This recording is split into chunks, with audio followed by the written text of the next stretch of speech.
Just how serious is ISIS a threat to the UK? Joining us from our central London studios, Professor Peter Neumann from the Department of War Studies at King's College in London, and Robin Simcox, a research fellow at the Henry Jackson Society think tank. Morning to you both. Peter, to you first. Do you think that these British citizens that are fighting in with ISIS, both in Iraq and Syria, do you think they are a threat to the UK? Some of them are.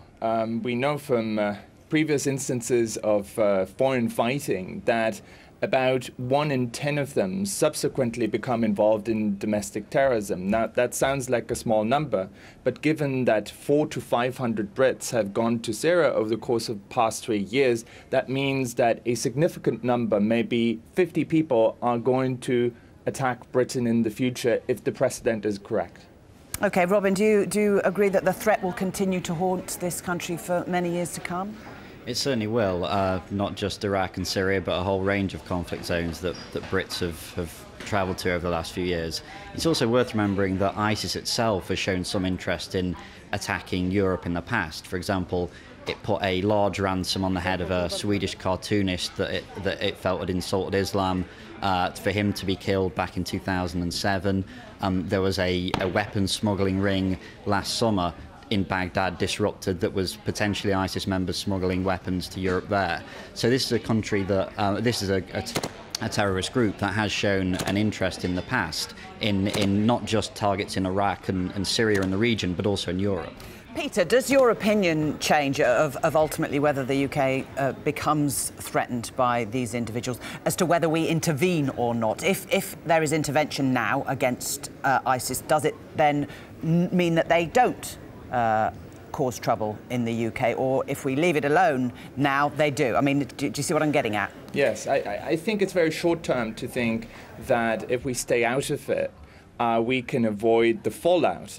Arguably, we got to this point over the past 3 years because we thought, let's not intervene in Syria, it doesn't concern us, and it's only gotten worse and worse and worse. I think that the transnational ideology that these people absorb as part of ISIS is something that ultimately is also hostile to the West. So a significant number of people, whilst they are being absorbed by the Syrian conflict and by Iraq right now, ultimately they will turn their attention to the West. Just like the Mujahideen in Afghanistan in the 1980s were fighting the Soviet Union, and after that conflict was over, they turned their attention to the United States and Western Europe. Presumably, Robin, the more territory that ISIS has an influence over, the more able they are to then recruit more and train more fighters for themselves. Well, I think this is one of the fears, that ISIS itself doesn't even need to give a direct instruction for some of its followers to attack the West. If they hold enough territory, if they have enough training camps, if it's as much of a base that it attracts people from all around the world to come and train, then people can receive that training and then try and carry out the attack by themselves, not just in Europe, but in the US and other parts of the world.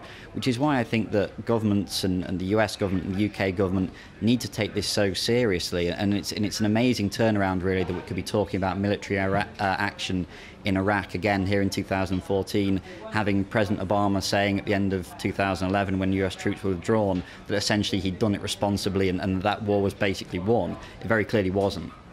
Peter, as Jeremy Hunt mentioned there, Theresa May has set out a very clear objective, a clear plan of how to deal with fighters returning from these countries who have been working with militant armies. What tools can any intelligence officer have to distinguish between the ones that have gone to fight the jihad, to fight for their cause, but do pose no threat when they come back, because they are in many number as well? I agree. Theresa May has made announcements about very tough penalties and very tough sentences, but there needs to be more than that. When people return from Syria, there needs to be a risk assessment, and some of the people may not actually pose a huge risk, and they may be helped through psychological support and other kinds of interventions. Some people are extremists and they need to be locked up. And I think it needs to be much more sophisticated than just saying we're going to lock everyone up. The other point is that you also need to have a serious conversation with Turkey. All of them are going through Turkey into Syria and then onwards to Iraq. Turkey is not doing enough yet to crack down on the traffic into Syria and Iraq.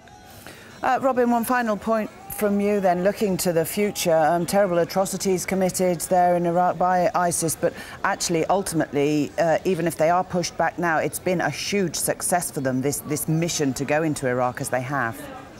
A huge success and obviously a huge failure from the Maliki government and Baghdad generally. I think this whole range of incidents has just shown the huge problems that continue existing in Iraq, the huge sectarian divide there is, the lack of effective military training, the strength of the insurgency there, and why we're going to be concerned about this country for many more years to come.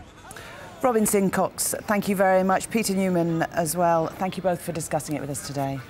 Thank you. Thank you.